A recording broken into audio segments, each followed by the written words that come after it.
Health developed a risk assessment tool that Territorians can use to judge the clinical risk associated with their event and whether their event can proceed today.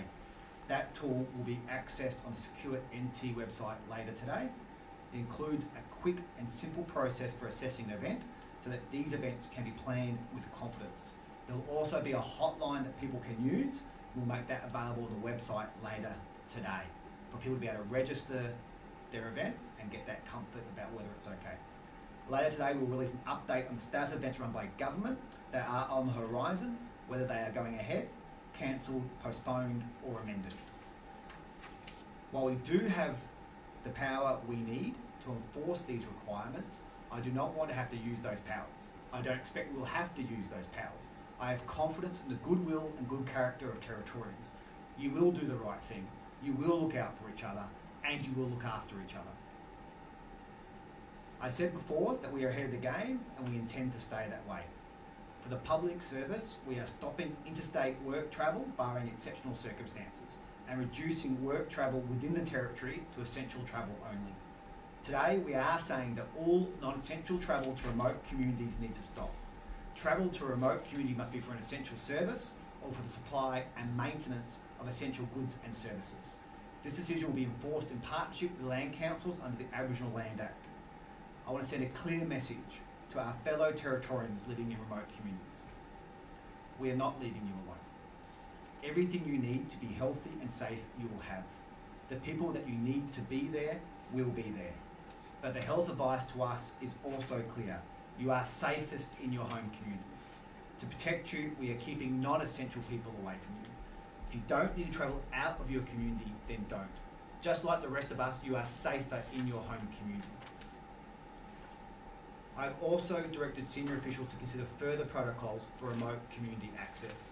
We are leading the nation in this work. As the Prime Minister said yesterday, we are providing the model for other states and territories on how to keep vulnerable people safe.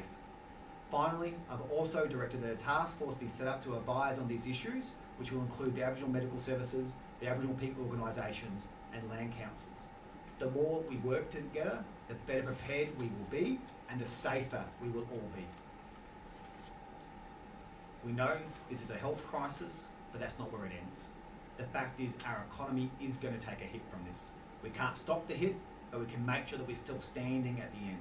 And Territorians should know their government is working around the clock to protect businesses and jobs as much as possible. We've already released one stimulus package before any other government did. We acted first, we acted fast to protect the tourism industry and its jobs. And now we will act again on a second stimulus package this week. After this press conference, I will be going straight into a meeting with business leaders to discuss what that will look like. It'll be all about keeping the shops open, the cash flowing, keeping Territorians working. If we're going to protect Territory business and jobs, we've got to work together and stick together, and that's what we're doing. But the most important people in this fight are Territorians. We need you shopping locally, supporting local business and local workers. Our shops need you right now. The Cabinet's Security and Emergency Management Subcommittee will continue to meet every morning. I'll continue to meet regularly with my colleagues in the National Cabinet. Our next meeting is tomorrow night. Before Di and I take questions, I do want to talk directly to Territorians. I know there's a lot of new information coming at you every day.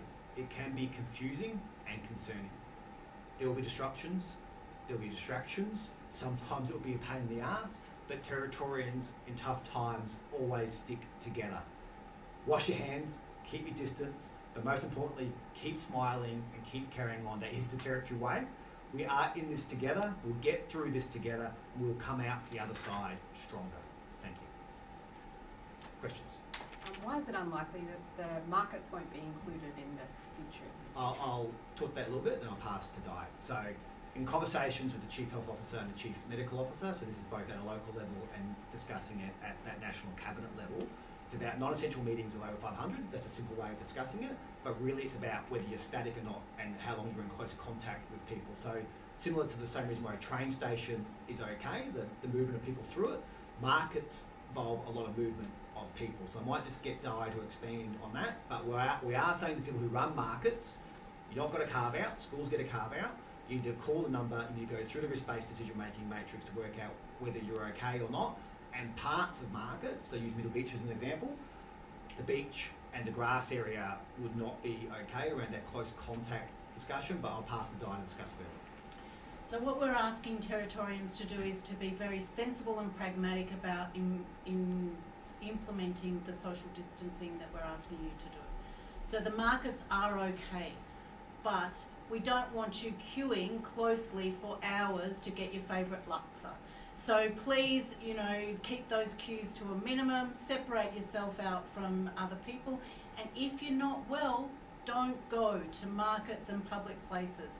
So that's the really important thing. We want people to take personal responsibility for protecting the community at large. So if you're not well, don't go out into public spaces. And if you're in public spaces, try not to be near people that are unwell if they happen to be around. And also just kind of keep your distance. Don't congregate for long periods of time. So at the Mindil Beach markets, for example, the sunset watching or everybody standing very close together for more than 20 or 30 minutes is probably not a good idea. But walking around the markets is perfectly safe. Market stall holders have already got hand hygiene methods in place. We will be increasing the amount of stations we've got for hand washing and hand hygiene, and lots of messaging around good cough etiquette, sneeze etiquette and social distancing measures. So just be sensible. When you go to the shops, be sensible. Just stay away from large gatherings, and we can get about doing our normal business. And I'm certainly not going to stop shopping at Casuarina. It's one of my favourite activities for my downtime. My experience at the markets is that there's a whole heap of people who walk through that road area between the stalls on either side.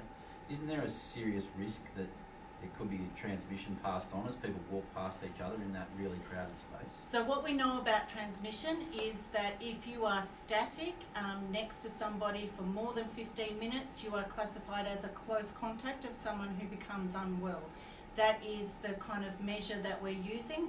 And then if you are standing, if you are in a room with people for more than 2 hours, then your risk increases. And so we're using those very real public health measures to gauge what is safe and what is not safe. Are we going to stop this spread completely from our community?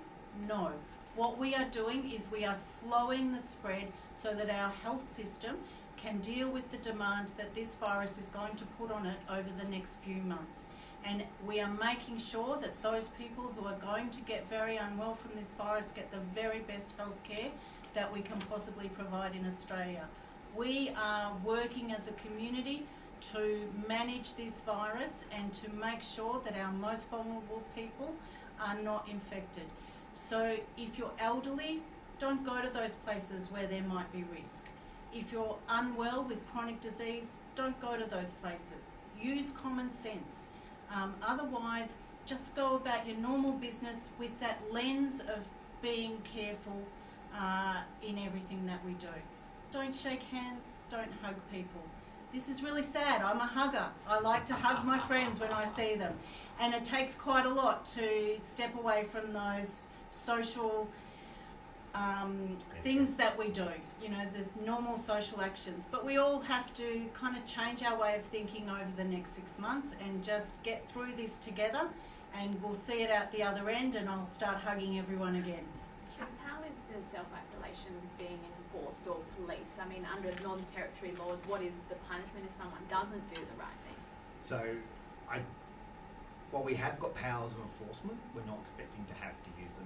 And that's not just of recent territory experience or understanding Territorians. Queensland actually monitored their self-isolation habits, and they found 99% compliance over there. I double-checked that this morning with the Chief Health Officer.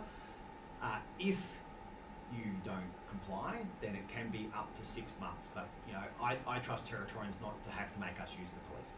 6 months prison, you mean? Up to 6 months. How are you going to monitor that though? So Queensland went through quite a robust monitoring program. We found 99% compliance. So you probably don't need to go through that kind of regime. You don't need a police officer outside the houses. People are complying with these laws. So that's good. We know that. We've got recent evidence literally out of Queensland off the back of COVID-19 that people will comply with self-isolation. If you behave in a manner that is, not good, then police have the powers to act. And now, I might pass the Di to talk a bit further about that. So we don't have the capacity across Australia to monitor everyone who needs to be in self-isolation. So we are relying on people to do the right thing. And also the community will self-monitor. So people will be calling you out. If you've been overseas and you go to the shops, people will be calling you out. And in the Territory, everybody knows everybody's business. And so really, I think in the Territory it's going to be very easy because the community will help us to keep that monitoring going. And we really think Territorians will do the right thing. That's what's happened to date, and as things get more serious, I'm sure that people are just going to do the right thing and take personal responsibility to keep our community safe. Dr. Stevens, how many people are you testing for possible coronavirus on a daily basis at the present time, and at maximum capacity, how many could you test? So the number of tests that we're doing on a daily basis changes as new advice comes out and more tests are required under the changing guidelines. Then the number of tests changes. What I can tell you is that we've done more than 500 tests to date in the Northern Territory, and we only have one positive person out of those 500 tests. But we are using the testing regime in a responsible way, and we have done that from the outset. We are only testing people who meet the suspect criteria. People that just want to be tested, who are well, will not be tested. People who do not meet the criteria will not be tested. We need to preserve our testing capability. We are increasing that capability on a daily basis, and we are also increasing the number of tests. It is a continually evolving situation. What's the capacity today, and what's the turnaround time on those tests? So, as I've said before, the turnaround time on the test itself takes about 4 hours. The turnaround time will depend on where that test is taken in the Northern Territory and the ways in which we transport that test to the Darwin laboratory to be run on those runs that occur twice a day, once in the morning and once in the afternoon. The actual total number of tests that we have the capacity for at the moment is expanding, so I wouldn't want to say an exact number at this point in time. Have you done any testing in remote communities, and do you have the capacity at the moment? So we can do the swabs in remote communities, and then those swabs are transported into the Darwin laboratory. We are looking at ways of expanding our laboratory capacity into Alice Springs, but this is a very specific molecular biology test that needs certain expertise and equipment to do. So we are looking at expanding ways of testing in Alice Springs, but we certainly will not be testing in every remote community. That's just not possible, and it's not pragmatic. The test will go into the major centre to be done. We have systems in place for those people awaiting test results to be self-isolated and to protect those communities whilst that's being done. How many ventilators? Sorry, could I just ask? I beg your pardon. How many ventilators are there in the Territory? So we have ventilator capacity in Darwin for up to around 30 people, but we have more ventilators in stock, and we can expand that. So we have surge capacity both in Darwin and in Alice Springs, and we do have some ventilation capacity in our regional centres as well. We are well prepared for the surge of cases that are requiring critical care management. We have worked through all of that preparation, and what we are doing now is public health measures to slow down the demand on our systems so that we can manage it with the surge capacity that we have. I do understand that. Intensive care beds? Go on. Mine was a flight one, so maybe just finish this one. And then I'll Sorry, I just wanted to clarify, at that surge capacity, how many people could be ventilated simultaneously in total? So I haven't done the numbers on simultaneous because it is an evolving feast. So as I've said previously, we are increasing our surge capacity on a daily basis. We have multiple levels of ways in which we can manage the people who are severely ill from this disease, and we will continue to increase our capacity every day. Are you looking at stopping flights from Indonesia, Bali? We had one arrive this morning, given we saw that around China flights and the concern around numbers and containing it in So there. that's an Australian government decision. It's currently level 3. travel restrictions or travel advice. That'll be a level 4 stage. That's a question with the Australian government about what they intend to do. At the moment, their advice is don't go overseas. But coming back, that means. No, you can't stop Australians returning, so that's really important to note. So Australians wanting to return home are allowed to return home, and that's, as discussed, is probably the greatest risk in terms of transmission will be Australians returning home, but we also cannot prevent Australians returning home. That's why we've gone for that 14-day isolation if you come back.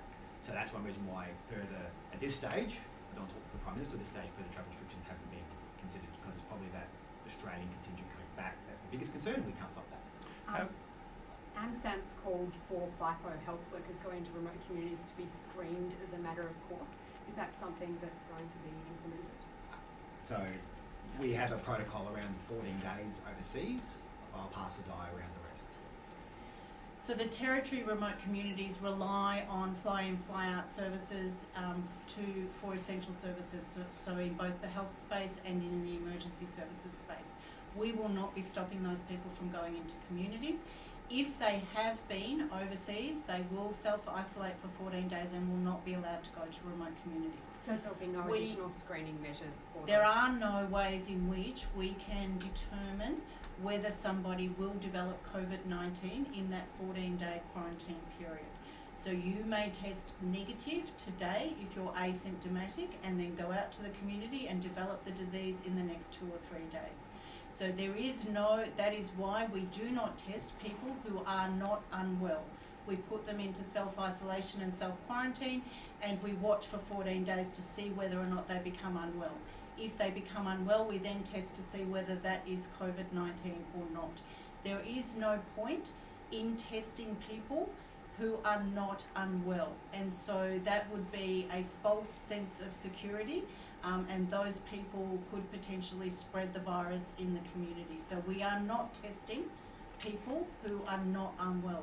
How would you rate the likelihood at the moment of this disease making its way into a remote community?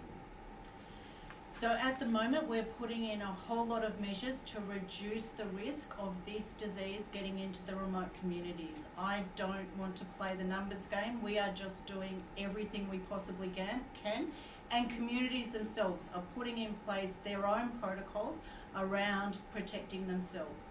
So for example, the Tiwi Grand Final on the weekend, fantastic decision made by the local Tiwi Land Council and Tiwi people to keep that a local event and reduce the risk to their community. And we're seeing those very good decisions being made across the territory by land councils and communities. And we are supporting them with the information they need to make those decisions. We want to make sure that essential services continue into those communities. So we will make sure that supply lines remain open, that health services remain open, and that law and order and emergency services are available in those communities. Professor Stevens, Stevens. I think you mentioned earlier there's been 500 tests in the Northern Territory. There's only been one reported case of COVID-19. But what, in reality, would there be people walking around with the virus in the NT? We have been very fortunate that the public and the community have responded very well to our calls to remain home if they're sick, and to report into their GPs or to ring the hotline to find out whether or not they are at risk of COVID-19. We are fairly confident that COVID-19 is not in our community, and certainly in South Australia, where they tested everybody with a respiratory illness for a period of time, regardless of their risk, they found that there was no COVID-19 in the community. So some of the jurisdictions have provided us with that confidence that our measures are working. What advice have doctors been provided with respect to treating elderly people who might succumb to this disease? For example, have they been advised to fight for every single life, or given the relative shortage of ventilators, say not to ventilate people over 70 if their cases collapse? So the public health measures that Australia has put in place are extreme and early measures in order to flatten the curve so that our health system will not be overrun and we will not have to make triaging decisions that have been made in other countries where the outbreak has gone unchecked. So we are doing these measures. We are putting community measures in place. We are asking everybody to participate in this Australian response so that our health system will continue to operate as it does. Yes, we will be stretched, but we have prepared for that stretch, and we will get through this, and we will make sure that we are able to provide health care at the level that we would expect in the Australian community for everybody that meets the criteria for going into an intensive care unit. All right, but contained within that is, I mean, that's an aspiration, isn't it? We hope we'll get to that point. If we don't, what is We know from the modelling from overseas that what we are doing will work. We will flatten the curve. We have already stemmed the flow of the virus through the community. It is working, and we are well on track. But the Australian government has also taken measures on Friday and over the weekend to ensure that we can continue to flatten that curve in Australia. We just need everybody to participate, to understand that life is changing. It will get back to normal in 6 or so months, and in the meantime, we will do what is right to preserve the health of the Australian community, and particularly for us, the Territorian community. So can you provide a guarantee then to There elderly are no people? guarantees in life. So there's no guarantee that the strategy will work and that you won't be in a situation where you have to triage? According to all of the best evidence that we have in Australia and across the globe, we are confident that what we are doing will protect the Australian community from having to make those difficult decisions that have been made in other countries. Is there any further information about restrictions or potential restrictions for Kakadu and Uluru? They're Australian government parks and they're joint managed with the traditional owners, so we're not aware of any further restrictions there to this day. Chief, The business summit that you're holding with business today, is that to discuss what they would like to see as stimulus, or have you already nailed down the stimulus and it's to inform them what it's going to be? So I'll have a couple of purposes. I will brief them on the conversations I had at COAG with Dr. Kennedy from Treasury, so he's Secretary of Treasury federally, with the Governor of the Reserve Bank of Australia, and to talk with them about the impacts they're experiencing, the impacts they're forecasting, and the outcomes that they're seeking, so that we can make decisions around how and where we stimulate the economy. We'll make those decisions bearing in mind the federal government's decisions. That's why it was important that they acted when they did, so we can work out the timing of when their stimulus is impacting and who it is impacting on, so we can then either build on it or add to it or fill in gaps. So today it's very much about them fitting into us, the experiences that they're seeing, whether it's supply chain or customers or other scenarios, or what they're forecasting based off supply chain and customers, as probably two obvious examples. And then so we can make some informed decisions off the back of that about how do we keep that cash flowing, how do we keep Territorians working. That's really important right now, that we keep people employed, that we keep that cash out in the economy. Why is that event closed to the media? It's a meeting with the business community. Dan Andrews said it's almost certain that schools in Victoria will close at some stage. Is that likely to be the case here as well? And what preparations are being made to perhaps have kids do lessons online at home and that sort of thing? So that's been discussed at national cabinet level. We have said essentially a watching brief. At this stage, schools are considered a safe place to go and essential. What we have said, for example, is a different management plan needs to be in place for assemblies. If you have over 500 kids in assemblies, stagger them or do something different. But at this stage, we believe schools are okay, but there is a watching brief on schools. The Department of Education is working on contingency plans. At a later date, we will advise what they may be if we need to, but I want to be careful we do this in the right way, and we scale up at the right time and send the right messages. So right now, I'll pass the die to confirm this. Schools are okay.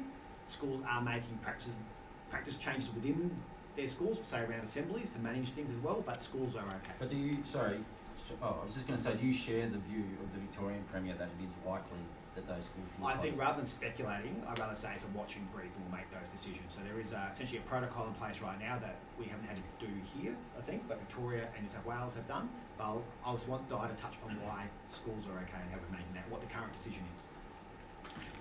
So in the Northern Territory, we only have one case, and that case is isolated and he is getting better. And so we do not have community transmission in the Northern Territory. Our schools are safe. And in fact, our schools are the best place for our children to be, because a lot of parents of those school children are now working hard to prepare the territory for the COVID-19 event. And so we want all those parents to feel secure that their children are being looked after at school, that they are continuing their normal lives, and this is not impacting on children at this point in time. Things will change.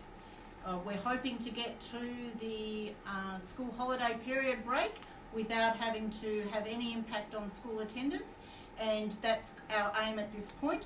But if the situation changes and schools become not as safe as they currently are, then we will reassess that advice. At the moment, children are safe to go to school, and it is the best place for them to be. And so we will not be closing schools in the Northern Territory unless the situation changes such that that health advice needs to change. Did the gentleman who caught coronavirus require ventilating? No. Given that you spent time in Canberra last week as well as Nicole Madison, and we've seen Peter Dutton now come down with it, is there any concerns around your cabinet and being exposed? No, I received a message from the Prime Minister while I was in the air, so I got it when I landed, letting me know that he'd been advised he didn't need to self-isolate, and he was okay. He's the one I associated with in COAG. I didn't meet with Minister Dutton or Minister Frydenberg. I understand Minister Frydenberg's test came back negative, so Nicole's also in the clear there. No, so I'm okay at the moment, but I did have a few thoughts going through my head when I saw the Is news. the Treasurer homesick today? Treasurer's got a bit of a throat niggle, so we thought show good leadership, work from home, but there's no reason to believe it's coronavirus or that she needs to go through the testing regime. What about the health minister? Has she been unwell too? The health minister was unwell last week, and again we thought we showed good leadership, and she worked from home, and she's now better and at work today. It's one of those ones where you've just got to manage it, and I think we're all, all looking around. If someone's coughing or sneezing, if people get concerned, let's just be careful, manage these things, be mindful of others, practice social distancing, work from home if you can. Just take up good behaviours. That'd be the medical advice for the day. Absolutely. Yeah. Chief Minister, you understanding that you're meeting with business leaders is confidential, you must have some proposals that you're planning to lay out to discuss with them, at least to sort of plot the terrain. Can you give us a sense of the sorts of options you'll be canvassing? I'll talk to the principles. So today I want to be really clear to the business community about the principles we're seeking to get. So we want money spent, not banked. We want that money flowing. We want to keep people working, and it's really clear from the advice that you want to lean towards screwdriver ready projects over shovel ready is the phrase that people will use. So things that can hit the ground and go. They're the principles I want to discuss.